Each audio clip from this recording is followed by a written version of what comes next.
La malédiction du dévoreur. Il était une fois un nain nommé Grimbold Barbenfer.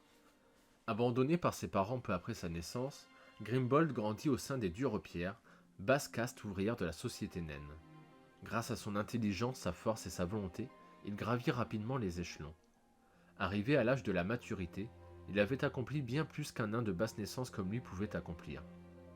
Et pourtant, Grimbold Barbenfer avait faim. Il n'avait pas seulement faim de nourriture, de richesse ou de compagnie affriolante, il avait faim de la vie. Alors Grimbold se remplissait de tous les mets que la vie pouvait lui offrir. Il investissait des sommes colossales dans des projets pharaoniques qui ne voyaient jamais le jour. Il vivait parfois pendant des jours reclus en lui-même dans des fantasmes malsains où sa faim était comblée. Il se gavait volontairement de nourriture à s'en faire vomir pour combler ce vide en lui qui le faisait tant souffrir. En son fort intérieur, il savait que le manque d'affection avait créé ce vide.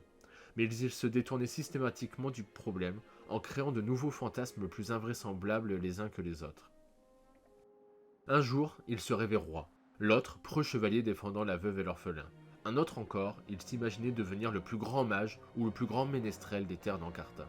Et puis il imaginait, rêvait, fantasmait, dévorait la vie, et puis il enflait, et grossissait. Les poils de son corps poussaient au même rythme que sa prise de poids.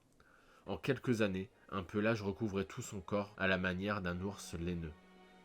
Il était devenu si énorme qu'il ne pouvait plus s'insérer dans la société naine, ni dans celle d'aucune autre race. Et cela le fit encore plus souffrir. Alors il grossissait, et il souffrait, et il grossissait encore plus, dans un cycle sans fin, éternel. Et puis un jour, il découvrit d'autres dévoreurs comme lui, des elfes, des gnomes, des gobelins. Certains avaient un parcours de vie similaire au sien, d'autres pas du tout. Mais tous avaient comme lui cette faim qui les ronge de l'intérieur. Parler de cette faim leur donnait une sensation de satiété. Alors ils firent société en constituant l'Assemblée des Dévoreurs pour lutter contre la malédiction qui les gangrène. Beaucoup de peuples voient dans les Dévoreurs un lien de filiation avec les trolls ou les géants. Il est vrai que physiquement, ils possèdent une allure, un gabarit commun. Leurs mœurs abruptes et leurs contacts difficiles vis-à-vis des étrangers ont quelque chose de semblable.